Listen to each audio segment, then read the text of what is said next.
All right. I guess Raj will be back in then. We're live. This is Dive into World Building, and welcome everybody. And we have a special guest this week, Malon Edwards, who's joining us from just outside Toronto, which is very exciting. Welcome. Thank you. Thank you.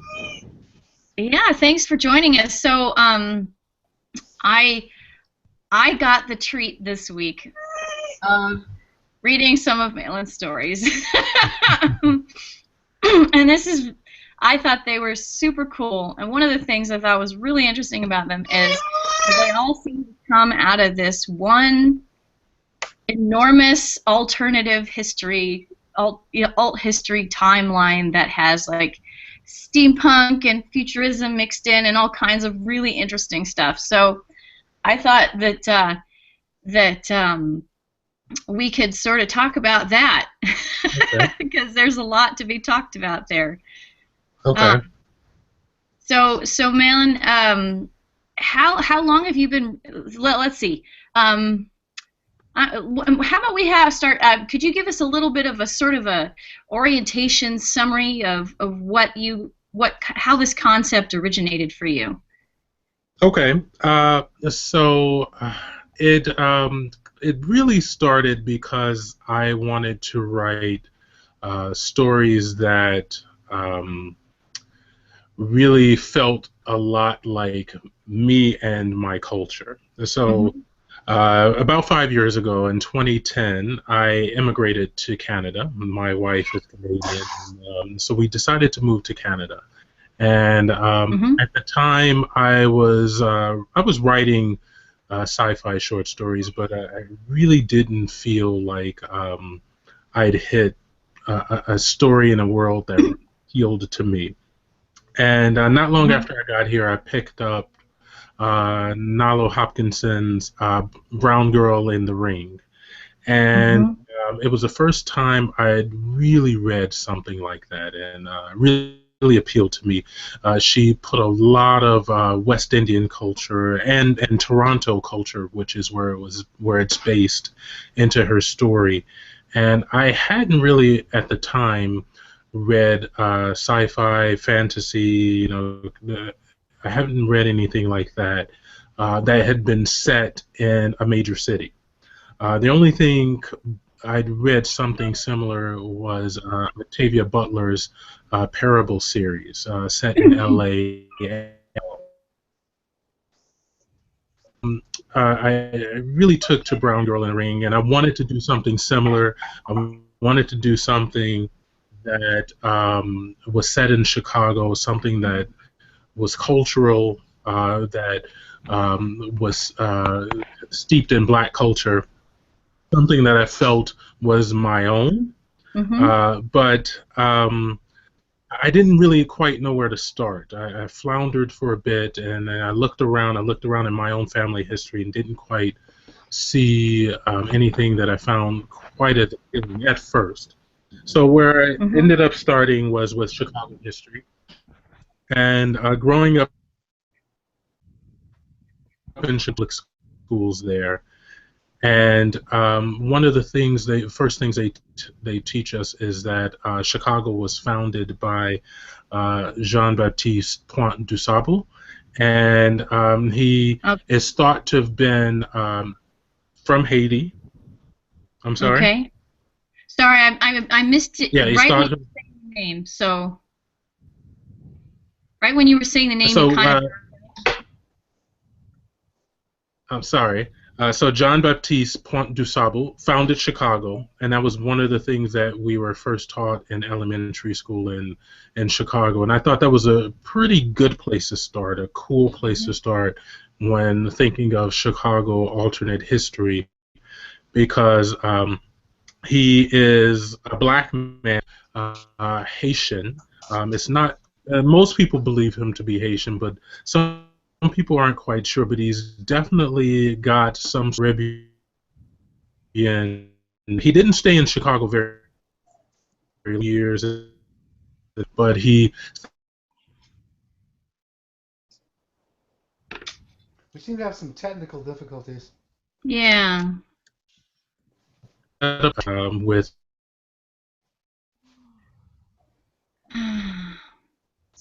Sorry about this. Setting my stories in a background of Chicago, I looked into my own family, Yeah. and my mother's side of the family is from the South. My mom was born and raised in Mississippi, and eventually moved to Louisiana, to New Orleans for a while. So I have a huge family. She has like 14 brothers and sisters. Some settled in Louisiana, some stayed in Mississippi, and a fair number of my family is Creole, Louisiana Creole, but a fair number of them also have died out. We just lost track of them, and they've died. So I thought maybe starting with a city of Chicago that was um, um, had a bit of Creole in it, especially Louisiana Creole. But researching that was really difficult. It's a language that has really died out. A spoken language that's died out for the most part, and a written language. Mm-hmm. So one of my actually stories I didn't share with you, I don't think. It's Bijou Lavoie, Nicole Dust Ferry. It uses a bit of Louisiana Creole, but very limited because I could find very little just reference material on it. Mm-hmm. But in the meantime, as I was referencing Louisiana Creole, I came across this great site that is good for teaching and learning Haitian Creole called sweetcoconutsblogspot.com. And it was just a gold mine for me when it came to reference material for Haitian Creole. Couple that with the fact that I was going with an alternate history where John Baptiste founded Chicago, stayed in Chicago, became its first mayor, and that's where I really started to kind of get the ball rolling with the background. My first story, though, kind of set that I sent to you, Juliet, Mudholes and Mississippi Mules. That really doesn't have that background. I wrote that before I kind of really delved into the Haitian Creole background. But what Mudholes and Mississippi Mules does have is it has a strong female character that are based on my mother and a lot of my aunts. So that really set the groundwork of my world and the stories to come. Very cool. Very cool. So this is terrific. So I guess at a certain point you did you make a conscious decision to make this a steampunk world? Initially, yes. My first couple of stories, especially Mudholes and Mississippi Mules, that story was written specifically for the steampunk anthology that came out in, I believe, 2013, and that was put together and edited by Milton Davis and Balagan Ojatade, and I saw that they wanted to do a steampunk story, a steampunk anthology steeped in African tradition and history and culture, and African American tradition, history, and culture. So that was written specifically for that. So that's where it started. I initially wanted to start with steampunk and a steampunk world, but I also thought that I wanted to make the timeline much longer. So actually have the timeline be comprised of decades and even to a certain extent a century or two. So the timeline starts with steampunk and ends up in cyberpunk. Okay. Yeah. That makes sense because it sort of ends up on almost like on an evolutionary line historically, right? Exactly, and there's a lot of and that's where I've been filling in the world building. So starting with the first story, Mudholes and Mississippi Mules, we have the main character who is Petal McQueen. And what she can do is, and in this world of steampunk in Chicago, not only has bombs dropped, and there has been kind of a nebulous war in America that's kind of wiped out a lot of infrastructure in America, and a lot of people have died. But also what's happened in this world is polio has run rampant, and it really hit the childhood population, the children 12 and under, really hard. 80% of the children are afflicted with it and have died. So in this world, what happens is a few surgeons have emerged, but they are not the typical surgeon that we know. They are steampunk surgeons. And Petal McQueen, what happens is when she is 10 years old, her mother takes her to a metallurgist who also is a steampunk surgeon. And she's been afflicted by polio, and her organs are withered and failing, and Petal McQueen's mother takes her to the surgeon and says, "Can you help my child?" So what the surgeon does is he removes all of her internal organs, and he places a steam clock heart within her chest, but he also places a very, very, very small boiler that uses coal dust to kind of power her body and her heart. And one of the byproducts of this boiler and this steampunk heart is that her chest cavity would be a bit empty besides her heart and this tiny boiler. It fills up with pristine dirt. And on the front of her chest cavity, he's put this glass, kind of this glass chest that kind of can swing open and closed. And so every 3 weeks or so, her chest fills up with pristine dirt. And this is the dirt that allows this nuclear-ravaged Chicago and eventually the United States to kind of come back and rebuild. So this dirt is very, not only very important in that way, but very expensive.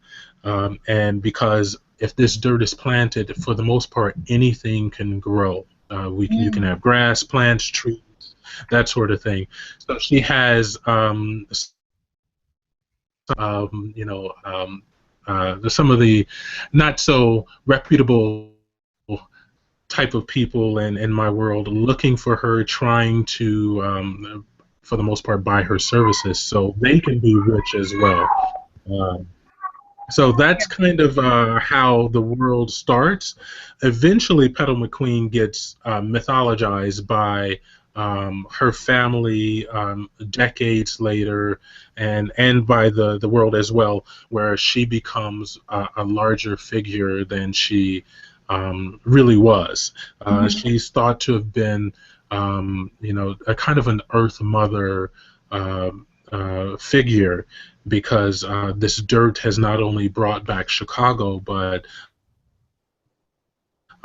with this dirt, according to mythology, she was able to put not just dirt down for flowers and trees and that sort of thing, but she's also able to create coal and steel and gold and raw diamonds and uranium and that sort of thing, all with this dirt. So she brings back Chicago, because that's where she lives, to prominence and to riches as well. So what Chicago ends up doing is becoming a city-state, because they are self-sufficient. They break away from the state of Illinois and set up their own city-state within the state.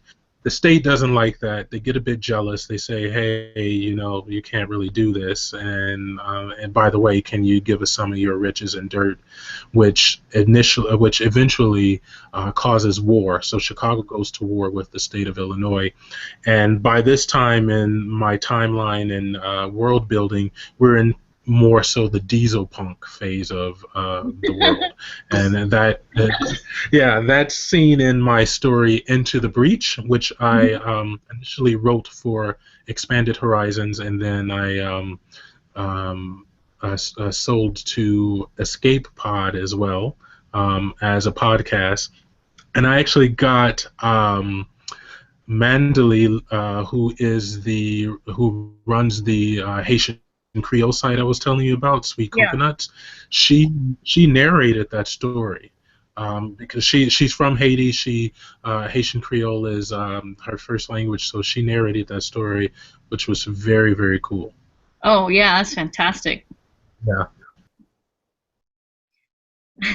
Okay, so I'm like keeping up with the war between Illinois and Chicago. Yeah. And actually, I based that on.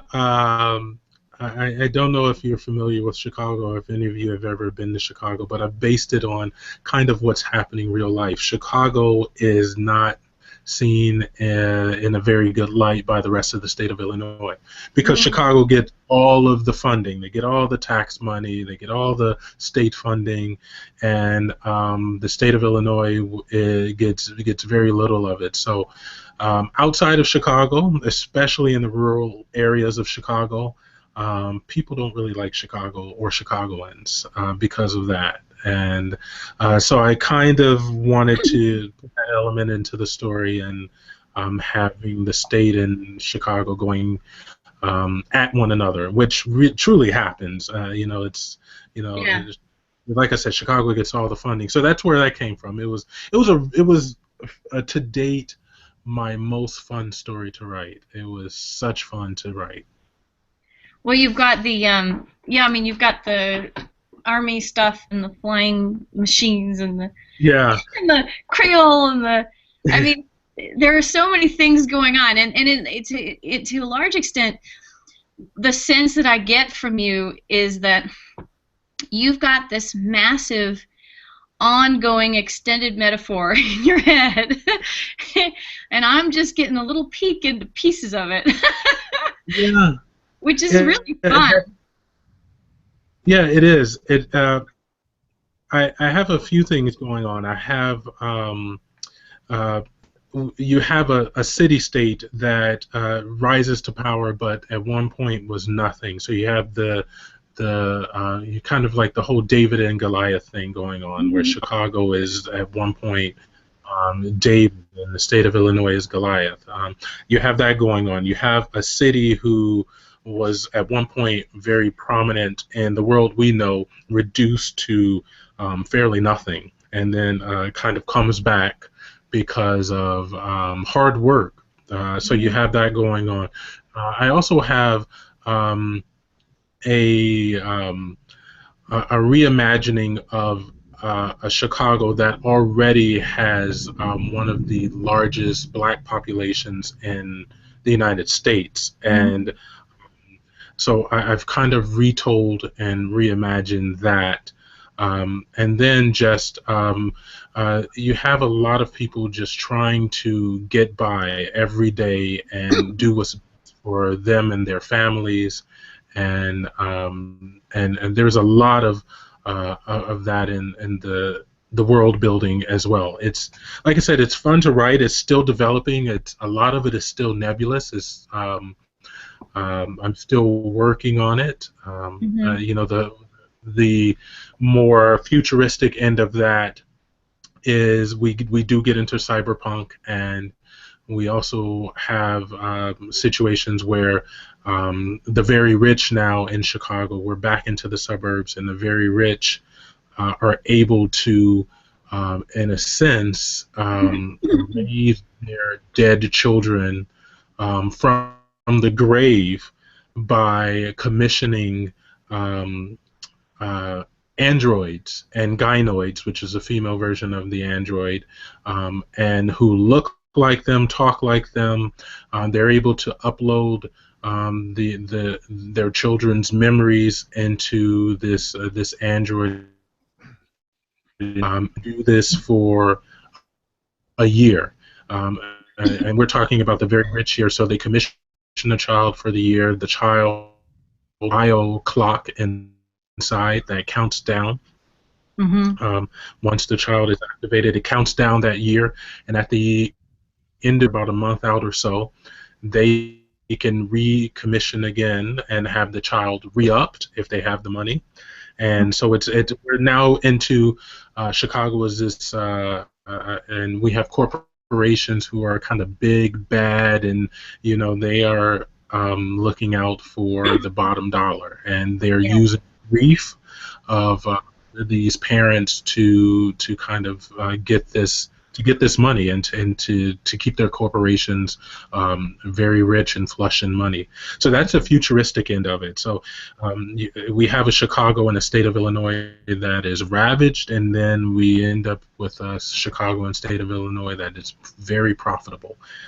And we have a Chicago that is a city-state where if you want anything, you need anything, you can get it in Chicago. There's no such thing as a black market. Very, very profitable. Very corrupt as well, which is, again, a reflection of modern-day Chicago. Yeah, yeah. Well, I mean, I think it's also interesting. Well, that alone is fascinating, but I think it's also interesting the way that you're connecting these different subgenres of the steampunk and then the diesel punk and then the cyberpunk, as though they're all kind of connected, and the idea that when you're in the cyberpunk age, you've still got a clock.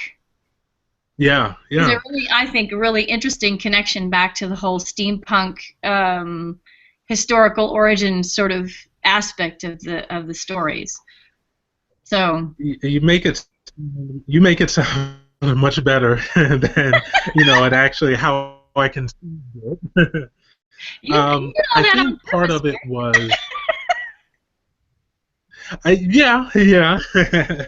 I think part of it was I started steampunk because at the time when I started writing this about 5 years ago, with the kind of the rage, and I was reading a lot of it, and I hadn't written anything like that before, so I kind of got into it. Cyberpunk for me has always been my love. From the moment I started reading science fiction, and really getting into it, William Gibson and Neuromancer and all of his work, I just fell in love with. I loved Cyberpunk from the beginning when I first started with sci-fi, and I'd always wanted to write it, and I couldn't quite find the right avenue to go with it. And then I think this is where, kind of tying all these subgenres together, I thought this was a great place to put it into my future of the world building that started with steampunk. Diesel punk in the middle of it. One day I kind of had an idea for a story, and I wanted to write something that was very much like The Rocketeer. Mm-hmm. and set in kind of that time frame, and Into the Breach kind of came out of that, and then one day I kind of looked up and I said I had 3 different subgenres, and I can set them in 3 different sorts of eras, and have them within the same world. Like I said before, I'm still filling in the world building, but it helps to figure out where I am on my timeline by which subgenre I'm writing. Yeah, that's really fun. So yeah. Would you like to, I'm wondering if you'd like to comment a little bit. You've said already a couple of times that family is really important, and I noticed that in your stories there are always these very core family-based elements. Well, I'm not sure so much about the Petal McQueen Mississippi Mules story as much, though she has obviously quite a strong friendship with her neighbor in the pub or cafe or wherever they happen to be sitting. But but I think in the later ones you've got the sister in Into the Breach, and then you've got just these very strong personal connections, family connections that are running through everything, and I mean, all the way through these different incarnations of subgenre as history. Yeah, it's very important to me. Family is very important, and especially considering that I'm now in Canada, and I have my immediate family, Mm-hmm. but you know, I come from a fairly large family. My mom, she eventually remarried after a while, and I had instant brothers, four instant brothers, two older ones and two younger ones, and this happened when I was around 10 or 11 or so. Uh, and Even though they're my stepbrothers, but like I said, I'm here in Canada, and so there's a lot of distance between my family and I. And then before I came to Canada, I lived in Japan for 3 years. So I was away from my family for 3 years with that as well. And then 2 years before I went to Japan, I lived in Montana as an AmeriCorps Vista volunteer. So for me, there's been a lot of distance between my. I really wanted that in my stories because I miss them. Mm-hmm. They're getting older. My mom's family, my aunts and uncles, they're getting older, and I really wanted to make a conscious effort of capturing not just family, but my family personally in my story. So, as I was saying before, Petal McQueen, who eventually becomes the mythologized Belle in Into the Breach and other stories, she was based on my mom. Some of the same story mom's mouth, and she was also based on my mom's sisters, and my mom and her sisters are very, very strong, opinionated black women, and my stories. And then as I move on to Into the Breach, like I said, I have brothers. I have one sister too, my older sister. She's 10 years older than me. She's the one who got me into sci-fi. She's the one who got me into writing.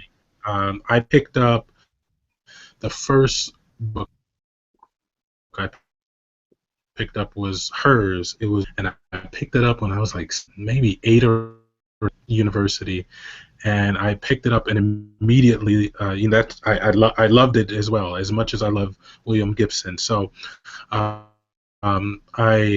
really wanted to capture kind of what it's like to have a sister, and even though in Into the Breach they're twins, but I really wanted to show this sisterly love that they have, and the love that the sisters also have for their father. So a family is really important to me, and but also, as I said, as my family is getting older, as some of my family members are dying, this is also a way for me to, in a sense, immortalize them with some of my characters.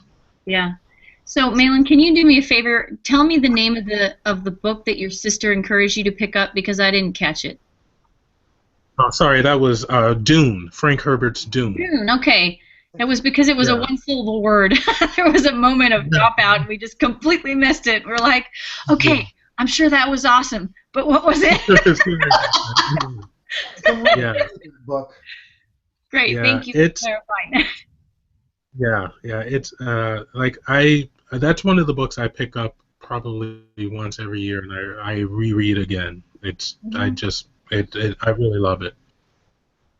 Very cool. Very cool. Okay, so I have to ask you. Okay, so I have to ask you. Can you speak Haitian Creole at all after all of your studies, or is this something that you write but you don't necessarily speak? Or I do not speak it at all. And we wouldn't know. That's true too. No, I don't. And it's funny because being here in Canada, French is a second language, and oh, he's dropped out again. School, so they both speak French very well, so they find it. I try to speak French here, which Haitian Creole is based on. So my Haitian Creole pronunciation of it is not very good either. So okay, Malin, you're kind of going in and out here. I think I'm getting. I would. Dear. Sorry. Oh well, the internet's dropping you out a little bit. It's that Canadian internet. You can't trust it.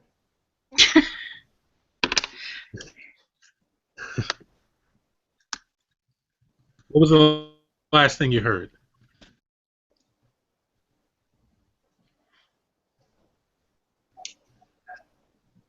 But okay. Well, so I will remark that when I'm reading the Haitian Creole in your stories, the French that I know helps a ton because it's not structured quite like French, and you can see that it's got some very distinct differences. But when you know some of the words, it's helpful because it gives you some clues as to what's going on, which is not to say that it's a huge problem, because Malin does a really great job of scaffolding it and putting in translations of the various things that he's putting in. Are you hearing us at this point, Malin? Yeah, you're going in and out for me.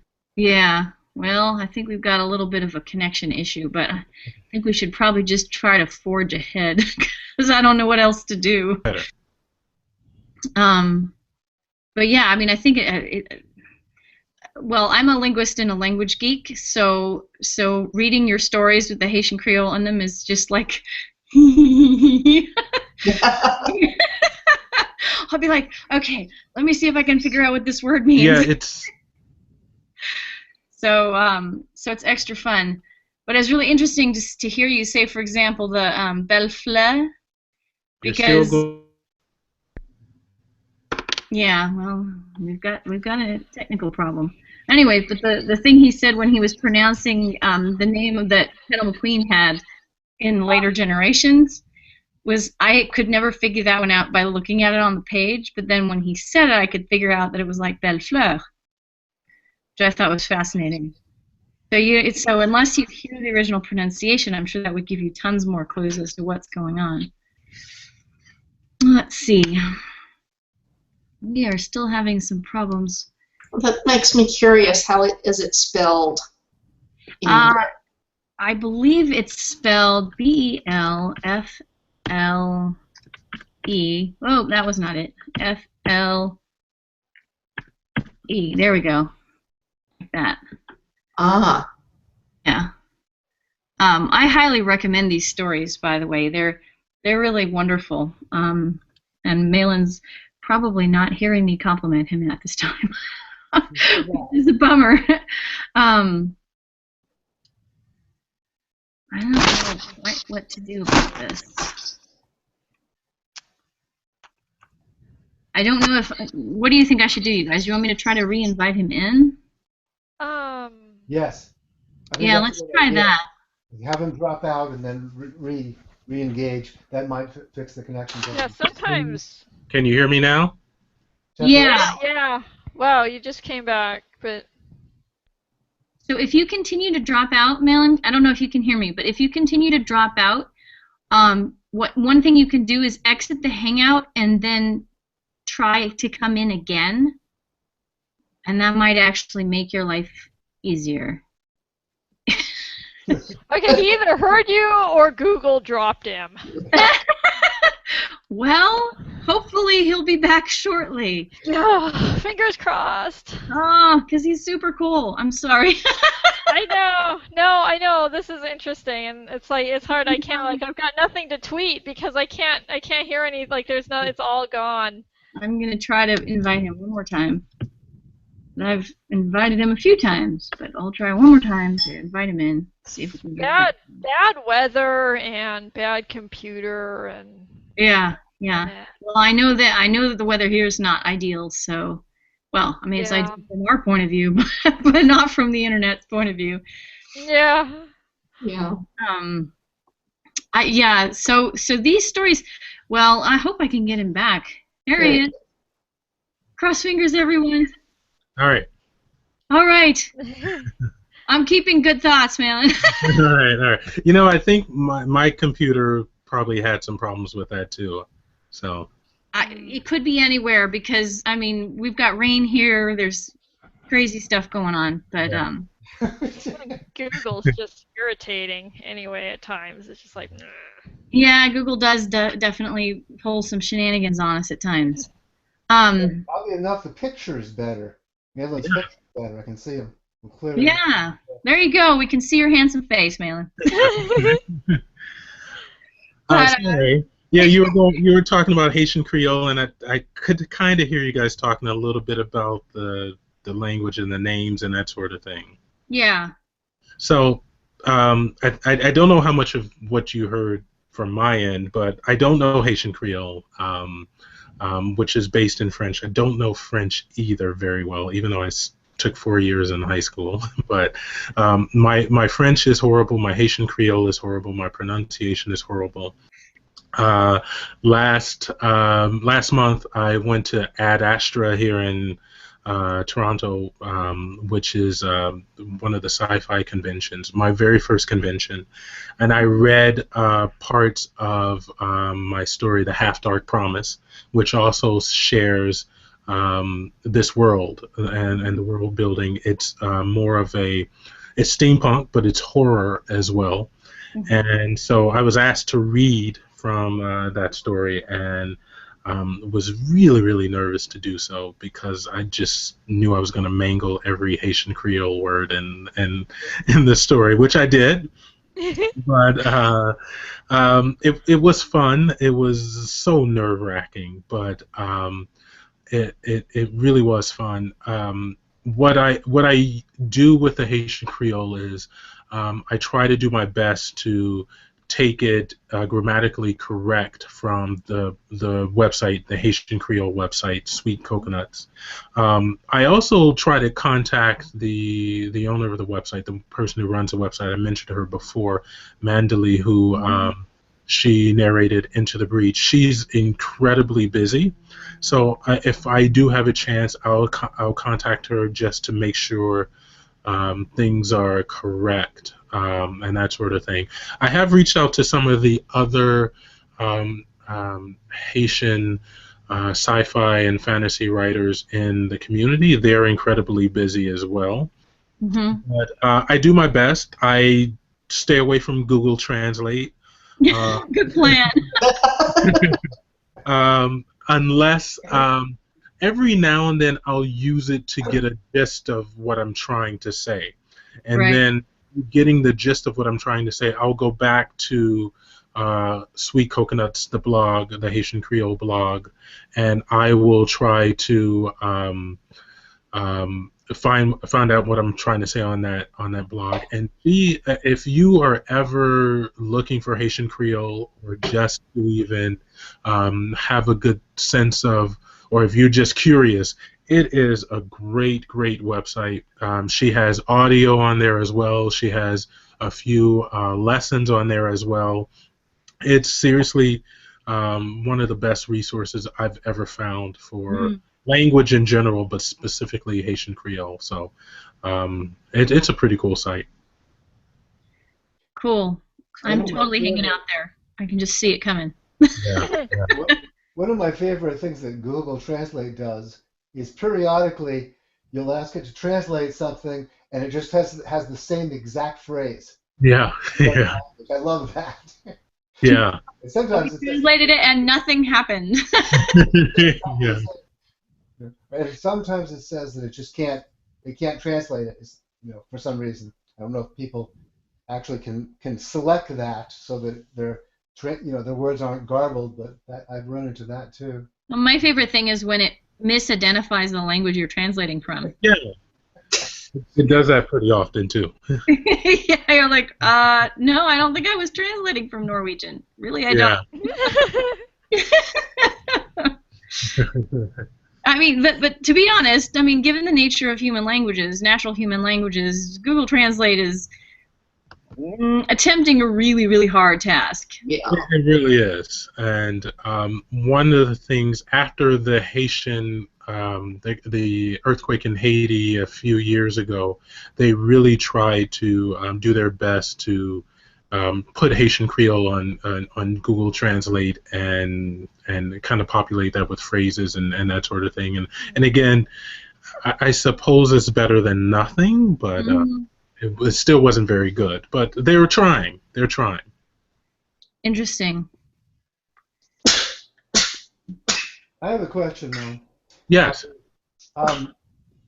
Being with the Haitian background to the founding of Chicago, did you ever get tempted to do voodoo punk?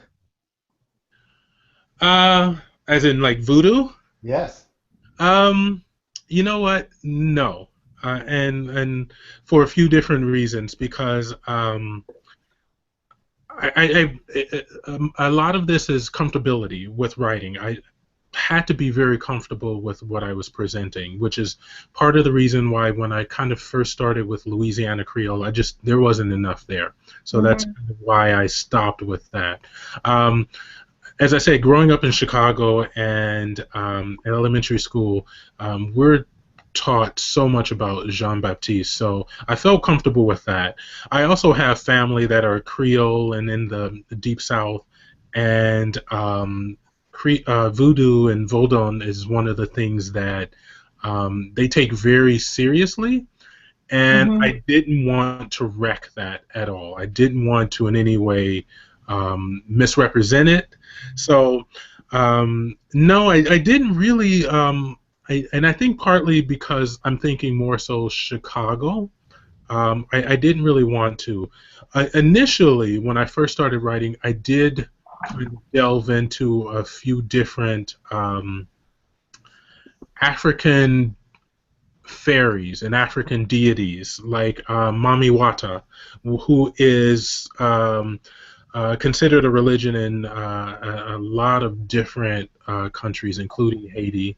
And there's a bit of Vodun associated with her, but again, I wasn't comfortable. I just wasn't comfortable enough. And with my world building, I have to be really comfortable with it enough to kind of pull it off. And, yeah. Yeah. Well, yeah. I mean, I get a similar feeling if I'm not well grounded enough in the cultural expectations surrounding a particular thing. Yeah. I feel like I'm swimming. Yes. You know? And it's really hard to go anywhere when you don't have your feet on the ground. Exactly. And part of it, even working with Haitian Creole, I didn't want to kind of come across as if I was culturally appropriating the language and the culture itself. So even though I'm using the language, I really do my best to create my own world and culture based on Chicago, based on what I know, based on my own family as well.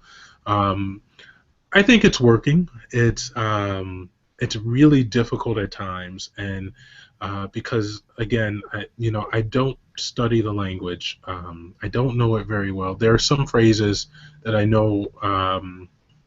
But it's so difficult, and I'm not very good with languages. So I do my best to write around what I don't know and make it believable, but not make it ridiculous or unrealistic. Yeah, and I think actually you're doing something really interesting. Hang on a second. Writing down my notes. You notice the dropouts have stopped now, which is nice. Yeah, it is much better now. But so actually, there's your writing, Malon, is really lyrical, and to my mind, one of the things that you seem to be doing when you're using the foreign language is taking the whole thing and making it more like a song with these sort of foreign language refrains that are going through it. Yeah. And they get explained as you go, but they've got this intense. It's almost like these intense flavors that you're kind of putting in, almost for the rhythm, I guess. I'm not sure. How do you have a concept for that? I to a certain extent, yes. It's really difficult to write in a language. It's really difficult to do the code switching because my only language really is English. I kind of studied a little bit of Japanese, and when I was in Japan, I spoke broken Japanese, but I don't have a first language that I can switch to English and back from. So the code switching, I'm really conscious of trying to keep sentences a bit simple, but also so people who don't understand the language can understand, who don't know the language can understand it. And another influence that really kind of I hope I took and did well with is one of my favorite collections of short stories is Yuno Diaz's Drown.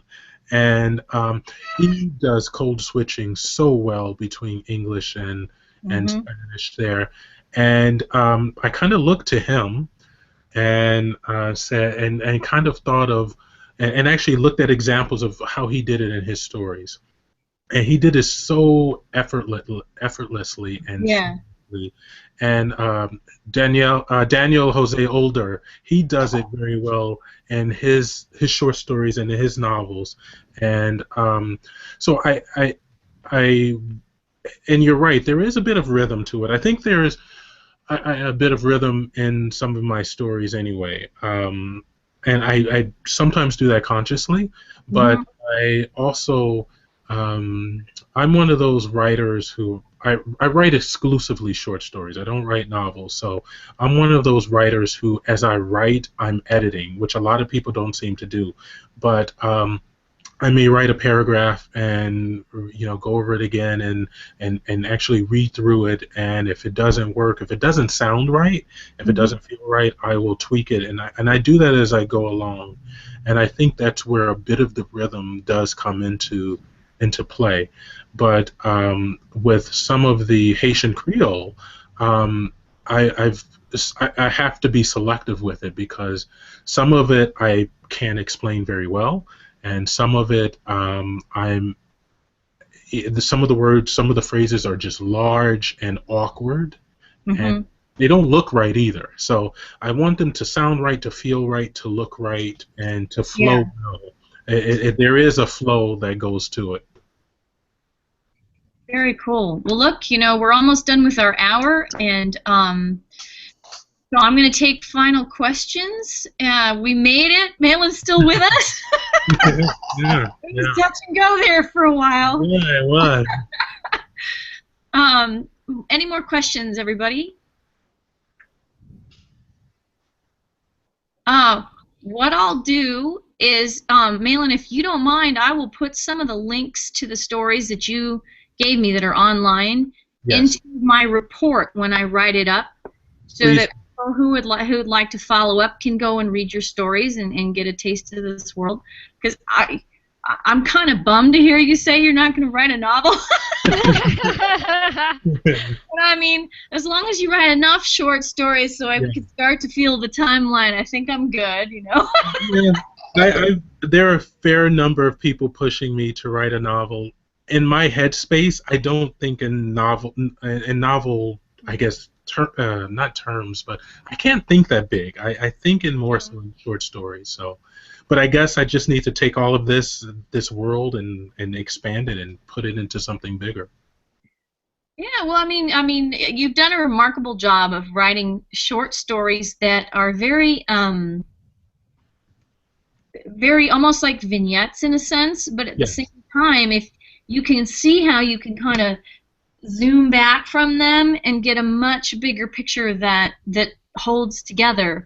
So Yeah, so there's really definitely some fun places to go with that. I look forward to seeing more of your work. Yeah, yeah. Thank you for joining us. Thank you. Thank you And- for having me. I really do appreciate it. Oh, well, you're absolutely welcome. And it'll probably be about a week before I get the report up. But at that point, I will tweet it, and then you'll probably notice because you'll be messaged. You're gonna get a lot of spam from me right now.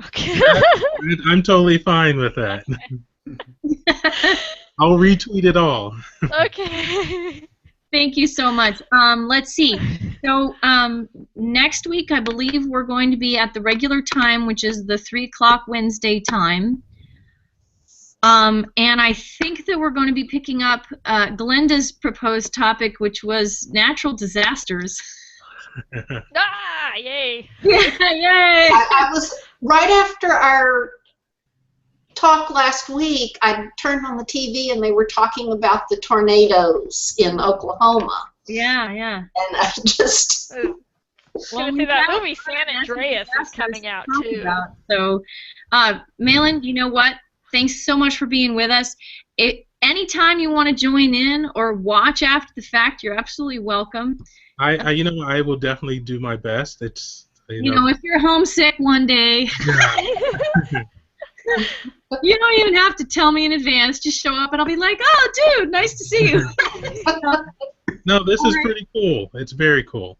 Oh, well, thank you so much. It's really wonderful to be able to get a little opportunity to look into someone else's world concept. It's pretty fascinating. So I'm going to stop the broadcast.